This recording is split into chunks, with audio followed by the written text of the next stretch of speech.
I'm going to present Module 7, and this is about everything has an end. So it actually follows a similar format with Module 6. This is actually, again, a traditional module. However, we also included some digital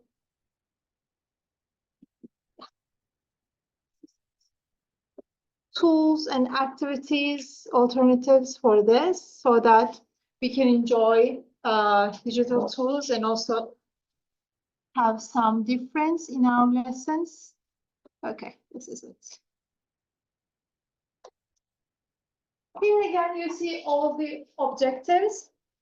In this module, our main aim is to lead students to think about changes in our lives, because sometimes events start badly, sometimes they start positively, but they may change in time. So at the end could be always different. And in this module, our focus is on fables, which we are all familiar with, because there are fables in almost every culture.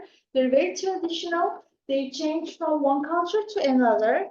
This way, we also introduce students that there are cultural differences.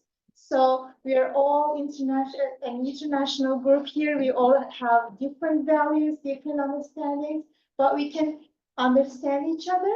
We can see our differences, and we can tolerate sometimes each other, but we can always communicate. So in this module, actually, there are three main aims. One of them is to introduce fables as stories.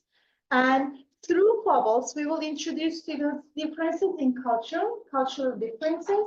And also, we will try to effectively give the idea that things may change. So when we act negatively, it may cause us feel ashamed from time to time. So those are the objectives. You can see storytelling objectives. There are 5. We're again working on main idea. Again, following module 6, we're working on characters, and we're working on elements of fable.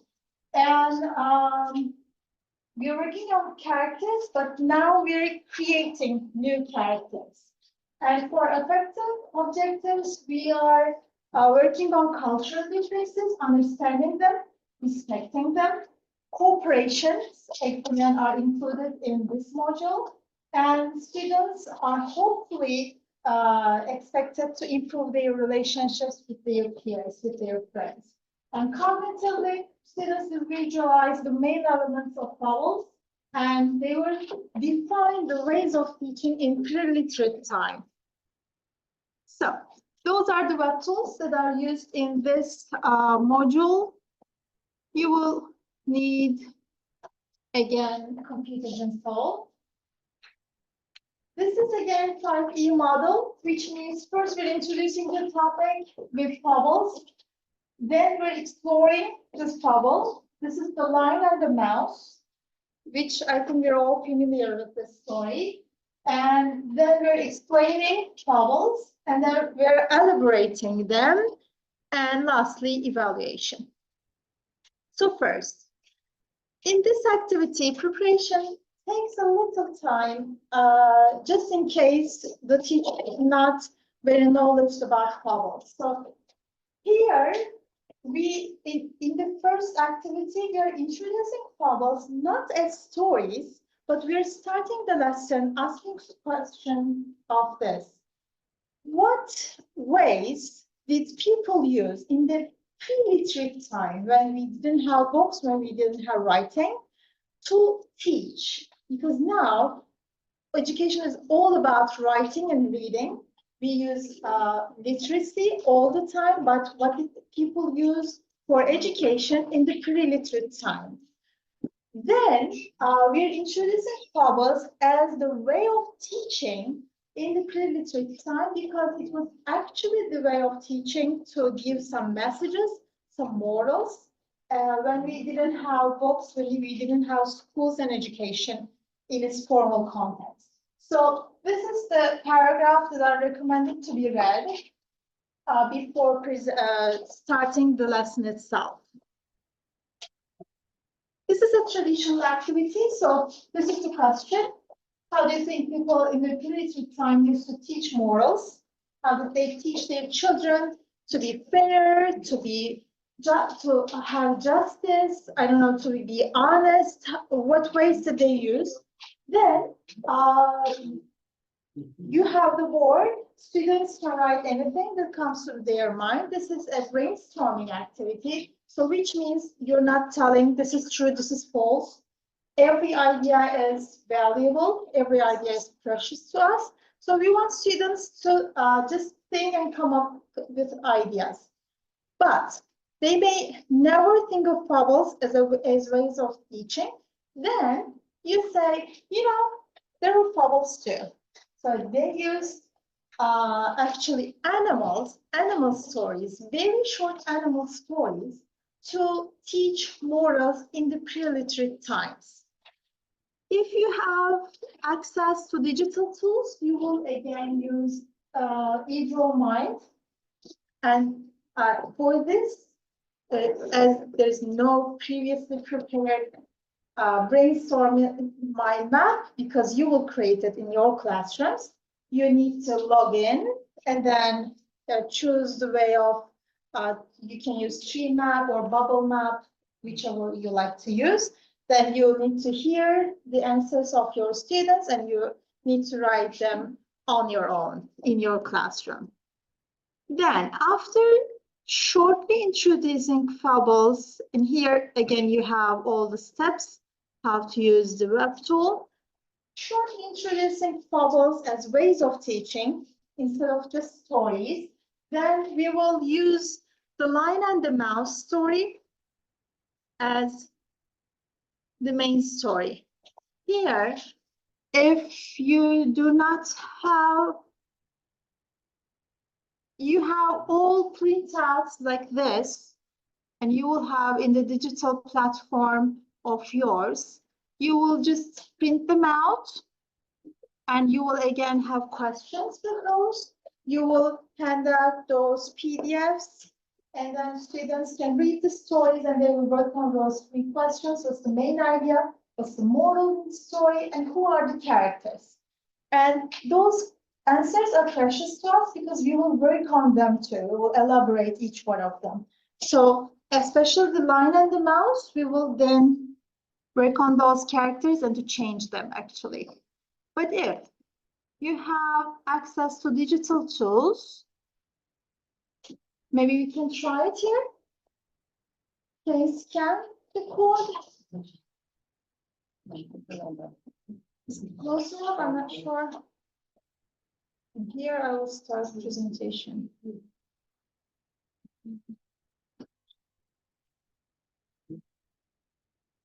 It's the same that I showed as PDF. Can you access it?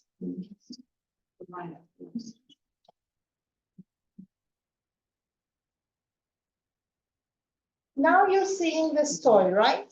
Yes. From my phone, I change the slides. The first slide is the story itself. It's very short, so you can use a slide here.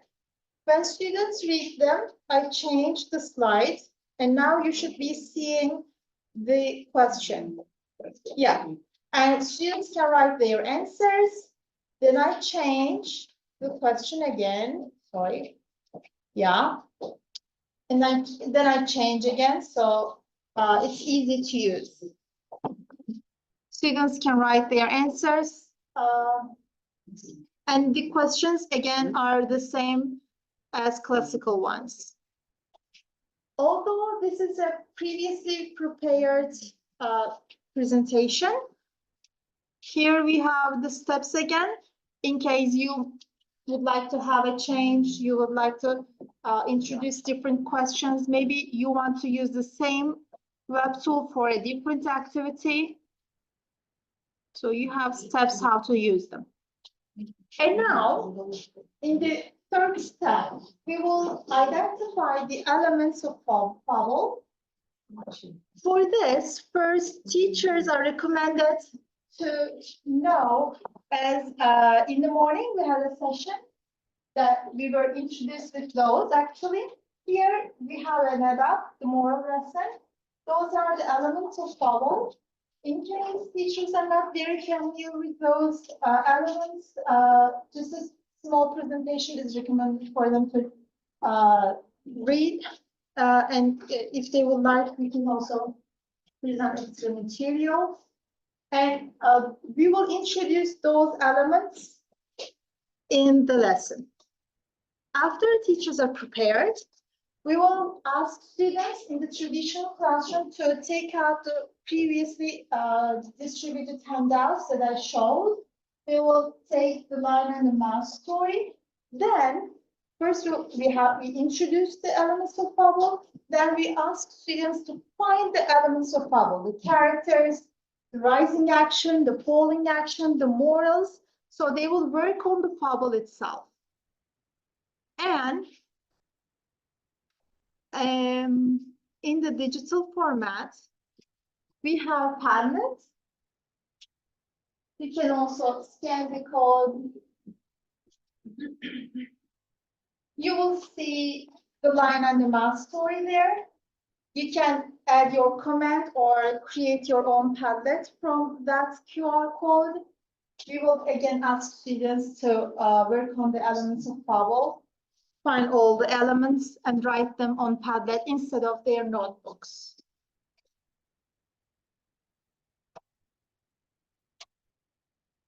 However, vowels are not the only form of stories. We have vowels in comics, we have vowels in poems, we have vowels in songs, everywhere actually. Even in modern art, we have vowels. So in this stage, in stage D, we are introducing vowels in other forms. So in every culture, there are different forms of vowel. For example, the lion and the mouse vowel is from Aesop. However, in Korea and I don't know how to pronounce it, there are the same vowel, but with different characters, with a different plot, but they give the same message. So in this activity, we are introducing vowels in different formats. Here we work on in groups. We ask students to form groups of 3 or 4. It depends on your class size. And we give each group the Aesop version, the Indian version, and the Korean version. They're all, again, in the PDFs. Yeah, here, the Aesop version, the Indian version, and the Korean version. You can print them out and give each group the same vowels. So you will ask each group to read the stories and find the differences. Are the characters the same? Is the moral the same? Are the rising action, falling action the same? And again, you're using the elements of vowel, so you're elaborating on it again. So then you'll ask how those cultures affected the structure of those individual vowels. And then they will work on, here you have a small discussion, and then you ask each group to recreate the lion and the mouse vowel according to their own culture. They can change the characters, they can change the plot, they can change the ending, they can do anything. However, you're asking them to use their own cultural items, so they can do anything.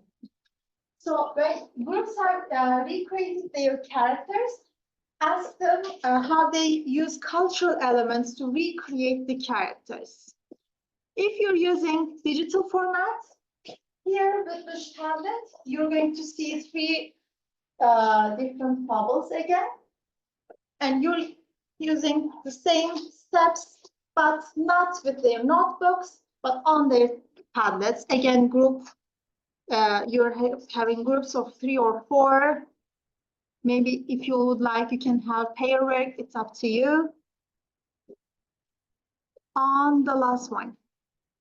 So far we have worked on fables, elements of fables, different cultures, but we're giving a message here, and we're asking students to evaluate themselves. So one of the main messages in this module is differences in different cultures. So in this activity, we're asking students to recreate their groups, or you can create groups, but they need to be changed. So not the same people in the same groups, but different students collaborating. And you're distributing papers to them. And then you're asking them, what do you know of the cultural differences and what do you think of the cultural differences? You're asking them to have a mind map there. What have they learned? What have they seen? They will represent them on those papers. They can use colored pencils. If you have stickers, maybe they can use them, some pictures. It depends on the materials, the resources of your classroom. And then you will walk around. You will not leave them on their own. You will walk around and you will ask how, why, how do you know this? And you want students to talk about them. Actually, at the end, you will hang those papers around the classroom. You can hang them on school bulletin if you have. If you have digital tools for the same group activity, instead of papers, you will use MindMaster. Students will log in and use MindMaster and write their answers there. Again, you will walk around classroom, you will ask how and why. And you know, at the end, in MindMaster, you can download the source file here. So you can print it out and hang it around the classroom or the school bulletin if you have, just to present them to the others, actually. So that's the end of the activity. Thank you.